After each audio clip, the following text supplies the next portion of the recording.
Well, look, I suppose the most interesting thing right now is the iron ore price and where that is going to go to. It's very important for our country, and also, of course, the budget, the upcoming federal budget. You don't think these sort of prices can last, and we'll probably see more Brazil supply come on soon, and who knows what will happen with Africa and Guinea and all that. So that's probably the most interesting thing, I think, directly in the mining sector, and has big implications for us. I think secondary to that, which also has big potential to impact iron ore and other commodities, is what happens to the security situation in our region.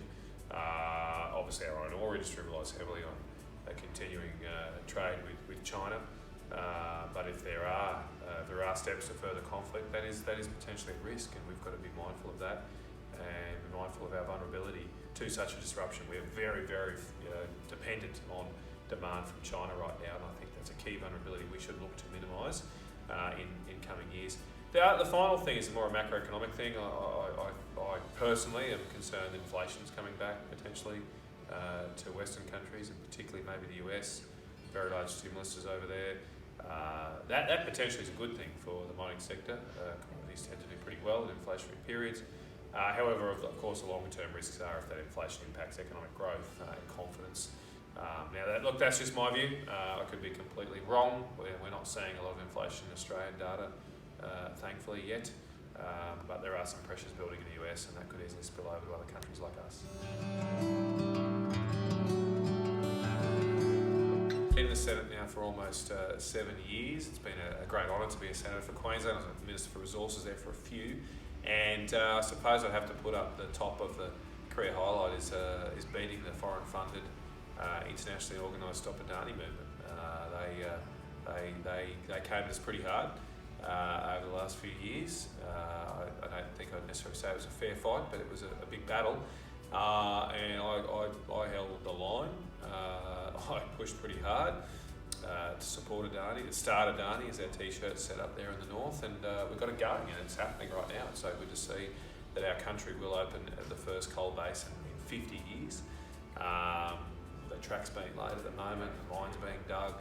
It's going to be a great day to see that open, and the small role I've helped play with many of my colleagues in the LNP to get that going is makes you feel like it's all worth it. That you see 2,000 people with a job and this extra economic activity for our country for long term. I mean, some other highlights, not just in the mining industry. I was also similarly. I was out at the Rookwood Weir last week. It's going to be a very large weir on the Fitzroy, west of Rocky. Fought for that for 10 years, and that's got going. So that's a bit of a highlight. And also just generally supporting the sector, supporting more small business. I helped change our business laws to bring in an FX test to protect those small businesses, particularly those facing bad behaviour from Coles and Woolworths. So they're just a few things. There's lots of others, but I suppose the theme is that it's one of the reasons I'm in this game is because if there weren't people, I think, like me pushing for this stuff, we'd never get things done. It still takes too long. Like Adani took 10 years, Rookwood Weir's taken 10 years. It takes way too long, but you get some sense of achievement out of the fact that you've made a difference, made that happen, and it's better late than never.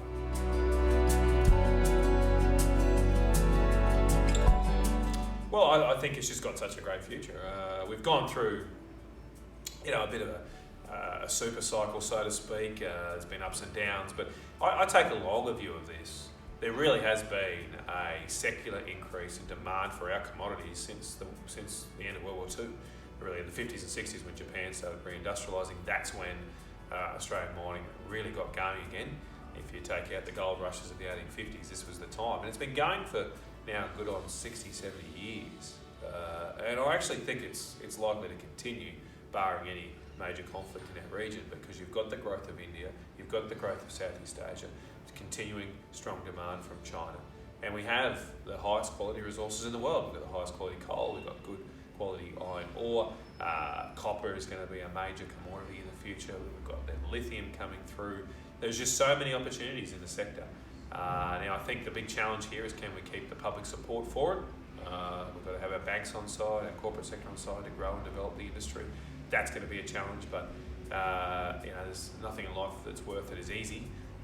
So I'm part of a broader team is trying to push that, support the mining sector and all of it that it delivers to our country in terms of jobs, of income and opportunities for Australians.